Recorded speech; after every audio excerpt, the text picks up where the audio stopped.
오홀리바마는 여우스와 얄람과 고라를 낳았으니 이들은 에서의 아들들이요 가나안 땅에서 그에게 태어난 자들이더라.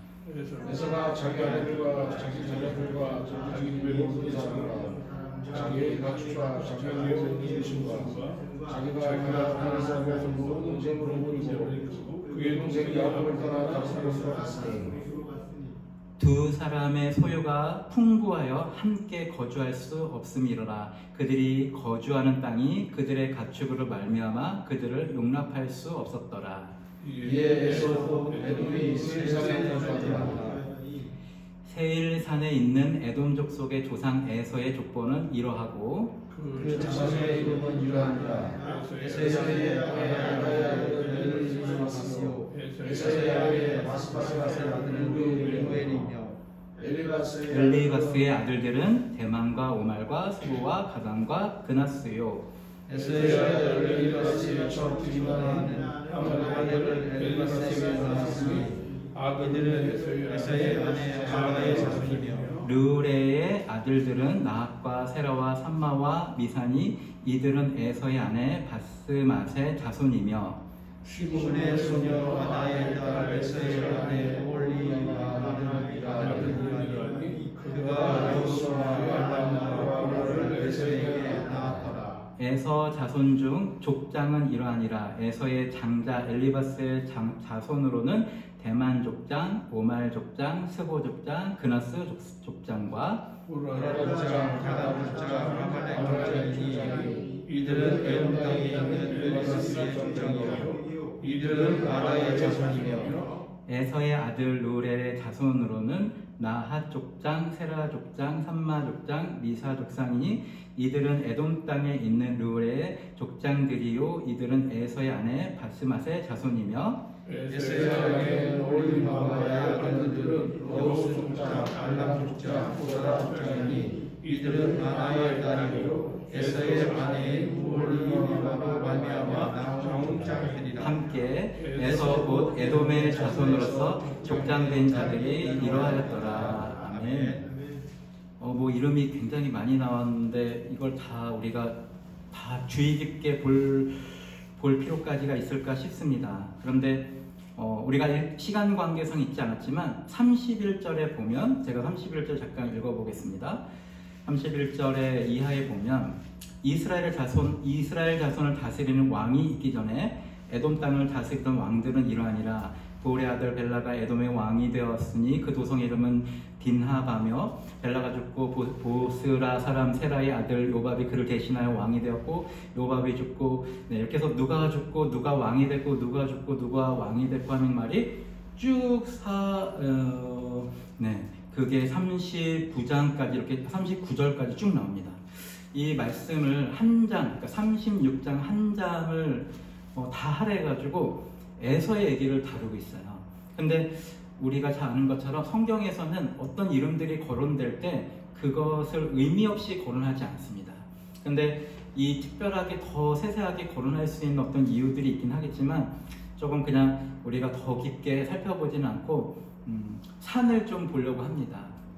나무 하나하나를 보기에는 우리에게 너무 그것은 그렇게까지 필요할까 싶습니다. 이게 산을 보면 어떤 느낌이 어떤 생각이 드냐면 하나님께서 에서도 축복하셨구나 라는 생각이 하게 됩니다. 왜냐면 하나님께서 그 족속을 딱 끊어야겠다 하면 딱 끊을 수 있잖아요. 근데 지금 우리가 함께 읽었던 말씀에서 어땠어요? 족장이 계속 나옵니다. 그리고 제가 읽었던 말에 보면 그 에돔 땅에서 그러니까 세일 지역에 그 나중에 그 지역 이름이 에돔이라고 바뀌는데 왜냐하면 에서의 별명이 에돔입니다. 에서는 털이 많은 사람이라는 이런 뜻이고 에돔은 불가라고 하는 뜻을 갖고 있어요. 근데 에서가 그 땅으로 가니까 자기의 동생 야곱이랑 재산이 둘 다 너무 많아가지고 서로 헤어졌는데 에서는 조금 더 남쪽의 세일 지역으로 가서 거기에 털을 갖거든요. 그러니까 그 땅 이름이 처음부터 에서의 별명인 에돔으로 바뀌어요. 그러니까 원래는 그냥 세일 지역이다 라고 하는 이름이었는데 몸이 붉은 에서가 가가지고 그 땅 이름의 별명이 이 사람의 어렸을 때부터의 별명으로 되어버려요. 그러니까 되게 재밌는 상황인 거죠. 만약에 제 별명이 지서방이었는데, 제가 어렸을 때 지서방이었습니다. 우리 국어 선생님이 맨날 지서방 그랬는데, 제가 어느 지역에서 가서 그 지역을 딱 제가 먹으니까 그 지역을 지서방이다, 이렇게 얘기한 것처럼, 에서가 가니까 에서의 별명인 에돔이 그 지방 이름이 나중에 되어버립니다. 근데 그 에돔이라고 하는 지역이 어떤 지형적 이점을 갖고 있냐면, 위로는 사해가 있어요. 그러니까 에돔 지역의 바로 위는 사해가 있고, 밑에는 홍해가 있어요. 홍해의 끝자락이 있습니다. 그러니까 위아래가 물로 돼 있어요. 근데 요렇게 그 사이에 이렇게 알박기처럼 된 거예요, 에돔이라고 하는 지역이. 그러니까 이쪽 땅에서 이쪽으로 가려면, 육로로 가려면 에돔 지역을 지나가야 돼요. 그러니까 이게 굉장히 중요한 땅이 된 거예요. 왜냐하면 서로 무역상이 왔다 갔다, 이쪽엔, 여러분 보시기에는 이쪽에 이집트가 있고, 이쪽에는 광야 막 이런 것들이 있고, 또 다른 나라에서 멀리 오는 게 있는데, 실크로드 같은 게 있죠. 근데 이쪽에서 이쪽으로 가려면 반드시 에돔 땅을 지나가야 되니까, 너무 유동인구가 많은 곳에, 우리 사업하시는 분들, 유동인구가 많은 곳에 굉장히 수익이 많이 창출하잖아요. 그러니까 이쪽에서 오는 상인들이 여기 머물러가지고 또 무역을 하거나, 혹은 거기 숙박을 하거나, 뭐 먹고 마시고 이런 것 때문에 여기에 수익이 발생하고, 이쪽에서 오는 사람도 그렇게 되는 거니까, 하나님께서 이 에서를 그냥 버리시지 않았다, 그런 생각을 하게 됩니다. 그리고 제가 마지막에 읽었던 것처럼, 이 족장 시대에서 왕의 시대로 넘어갈 때 이 에돔 지역에는 왕들이 계속적으로 있게 돼요. 그러니까 뭔가 왕의 맥이 끊기지도 않고, 나중에 어디까지 가냐면 다윗에게 완전히 복속당하기 전까지 계속 에돔 지역에 일정한 왕이 계속 탄생합니다. 그리고 이스라엘이 조금 약할 때는 이 남쪽에 있는 에돔이 계속 괴롭히고 막 그런 일이 발생해요.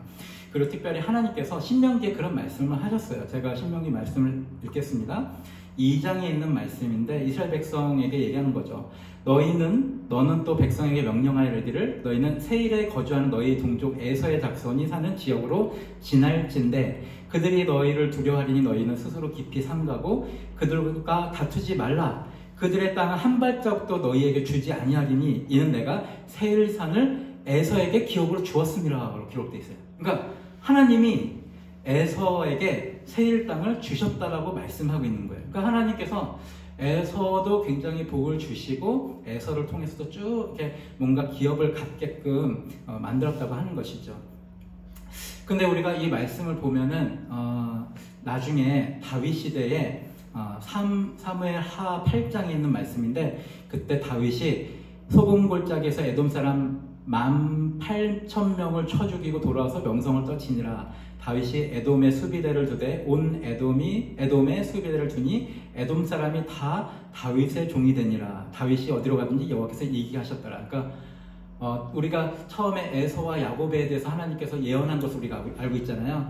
그러니까 형의 자손이 아우의 자손을 섬기게 될 것이다. 이 다윗이라고 하는 사람이 바로 야곱의 쪽에서 나왔으니까 그 일이 다윗 때에 가서나 비로소 이루어진 거예요. 그러니까 굉장히 그 하나님의 말씀이, 처음에 주신 말씀이 결국 이루어지긴 하는데 굉장히 멀리 있었던 거죠.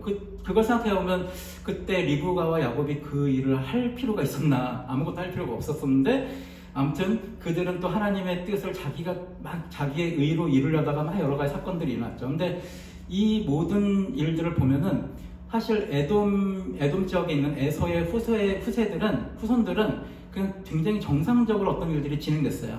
그냥 그 땅에 거하고, 그러니까 그 땅에 원래 다른 족속이 살고 있었죠. 그러니까 어느 족속이든 그 원주민이 있잖아요. 그 땅에는 호리 족속이라고 하는 족속에 살고 있었는데, 그 족속을 강제 병합했겠죠. 왜냐면 에서는 좀 힘이 세고 약간 사냥 이런 쪽이니까 무력이 있었는데, 그 땅 가가지고 호리 족속을 이렇게 병합해버리고 그 땅 일대를 자기네 것으로 딱 하면서 외부에서 침범해 오는 것들 다 물리치면서 자기 영역을 딱 구축했겠죠. 근데 그리고 나서 족장들이 계속 꾸준히 있고, 그 다음에 자연스럽게 왕의 제도로 넘어가면서 이제 왕들이 세워나가는 이런 아주 그리고 다윗이 직접 거기 가가지고 나중에 다윗 시대에 18,000명 다 죽이고, 거기에 에돔의 모든 중요 지역마다 뭔가 수비대 같은 거를 이렇게 두어야지만 그 땅을 다 관장할 수 있을 정도로 굉장히 강력하고 좀 뭔가 재산이 풍성하고 언제든지 조금만 틈이 나면은 도발할 수 있는 그런 아주 튼튼한 민족으로 자라났다는 거예요.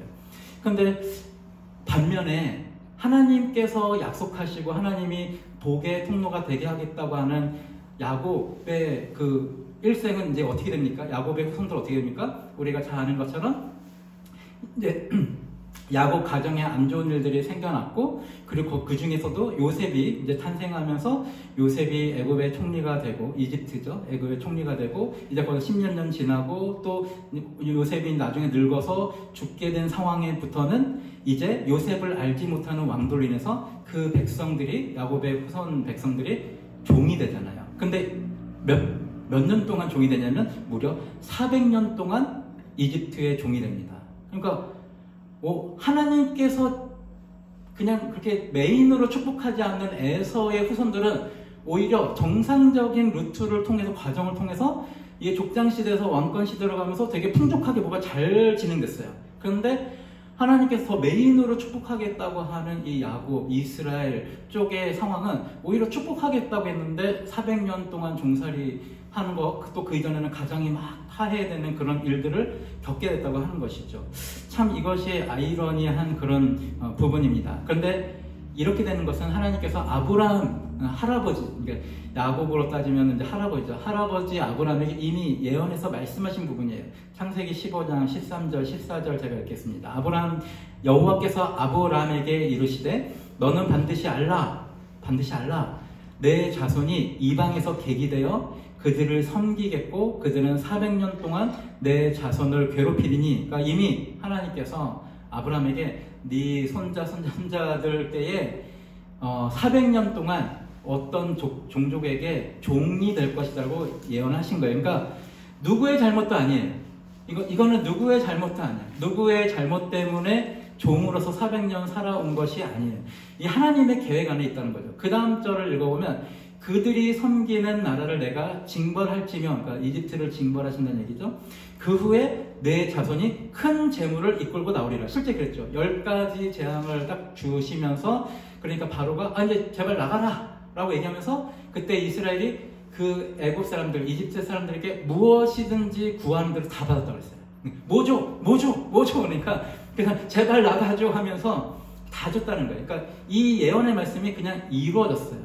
사랑하는 성도 여러분, 우리가 이렇게 살아갈 동안에 물론 에서도 하나님의 축복을 받는 사람이고, 또 우리가 심지어 이렇게 때로는 교회 안 다니는데도 굉장히 이 땅에 살 동안 축복을 받는 사람들이 있습니다. 왜냐하면 이 우주 전체는 하나님의 질서로 만들어졌기 때문에 누군가 더 성실하고 창의적이고, 또 누군가 많이 공부했거나 혹은 자기 배경이 뭔가 좋거나 하는 것들로 인해서 어떤 질서에 맞으면 그것으로 인해서 성공하게 되잖아요. 열심히 노력하고 하는 사람들이 성공합니다. 교회 안 다니는 사람일지라도.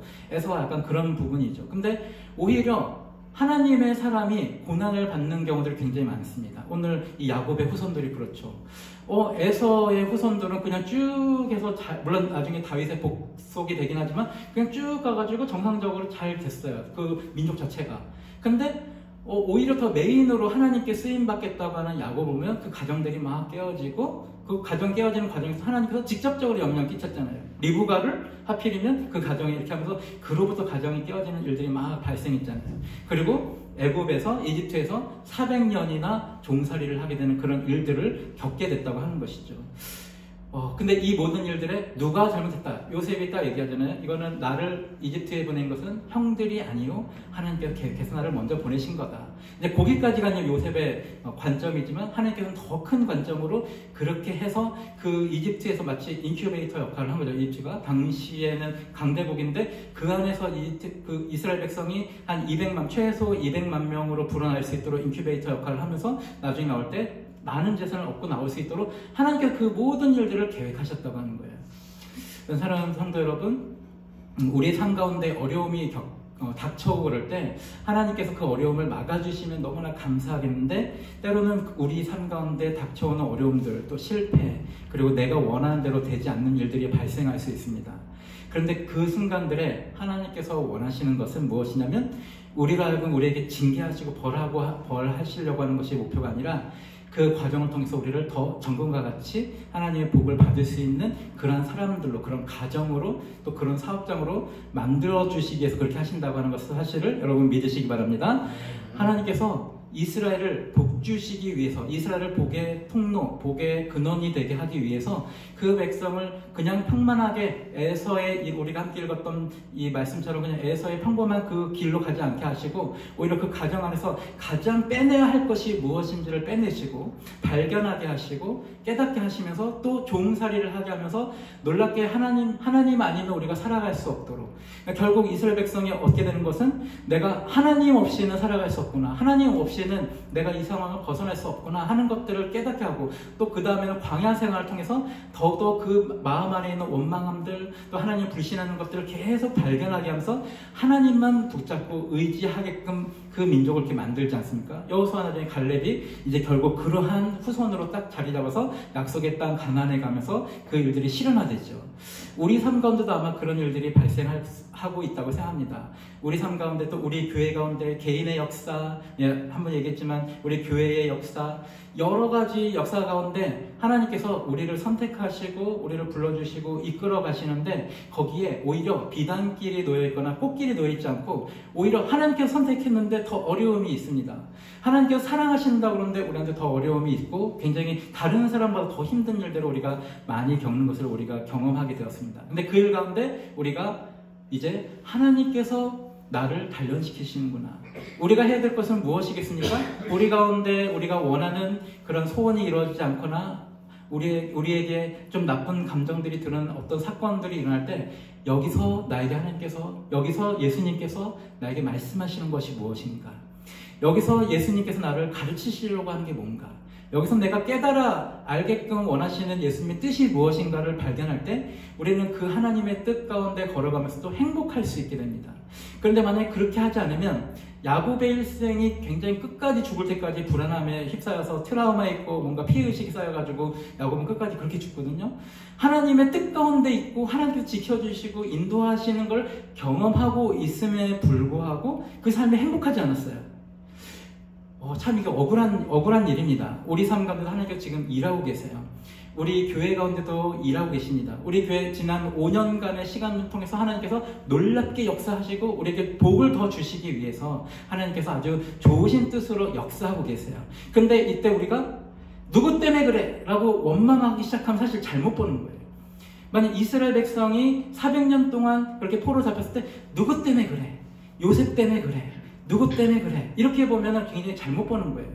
요셉에게는 확실히 그 시각이 있어요. 이거는 형들 때문에 그런 게 아니에요.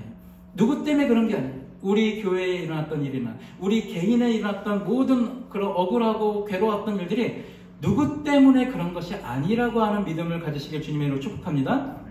그때 누구를 원망하고 누구를 지적하면서 그때 네가 그러지 말았어야 돼 라고 하는 마음을 갖기보다는 이 모든 일들을 우리에게 허용하신 뜻이 있다.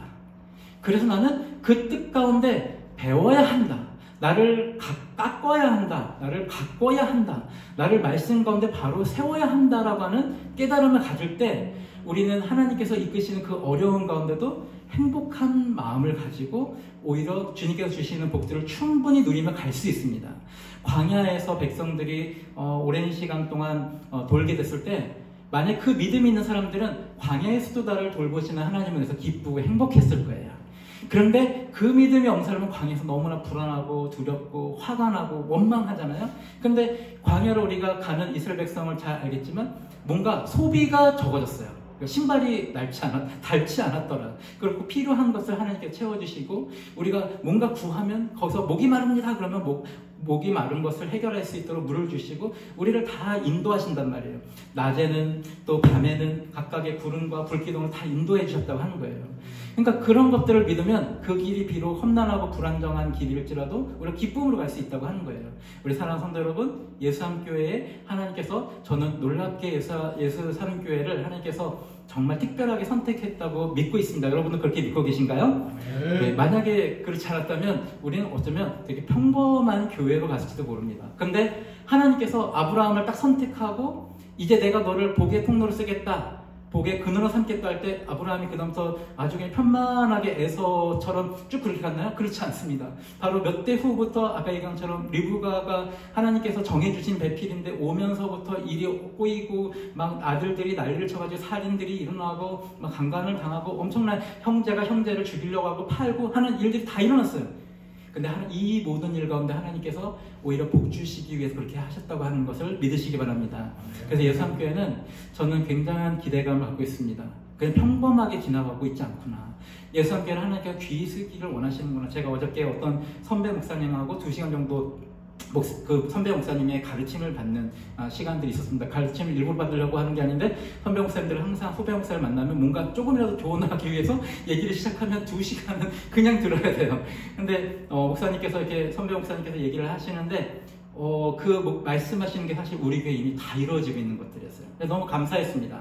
우리가 예수님만 바라보고 우리의 뜻을 내려놓고 예수님만 우리의 주님으로 삼게 하고 우리가 우리 뜻대로 뭔가 하려고 하지 않으면서 주님께 맡겨드리는 그 모든 일이 우리 예수함교회에 그냥 자연스럽게 지금 일어나고 있는 거예요. 그 중에 이제 선배 목사님이 하신 말씀 가운데 하나는 제가 이렇게 마음에 새겼는데 뭐냐면 교회를 백화점처럼 하려고 하지 마라. 이것도 해야 되고 저것도 해야 되고 하려고 하지 마라. 그냥 자연스럽게 하나하나의 필요가 생겨날 때 하나씩 하면 된다. 우리가 이제 신앙생활을 하고 교회가 점점 발전되어 감에 따라 이제는 이런 것들이 필요하다 하면 그때 그걸 이제는 이런 것들이 필요하면 그때 그거를 천천히 주님께 맡겨놓고 이렇게 하나씩 해나가면 되지 처음부터 모든 것들을 다 할 생각하지 마라. 네, 이 말씀도 되게 소중했고 또 하나 주신 말씀은 교회의 부흥을 위해서 그 부흥 자체를 목표로 뭔가를 막 하려고 하지 마라. 이 말씀이 굉장히 저한테는 많이 인상 깊었습니다. 왜냐하면 선명사가 하는 말이 그런 겁니다.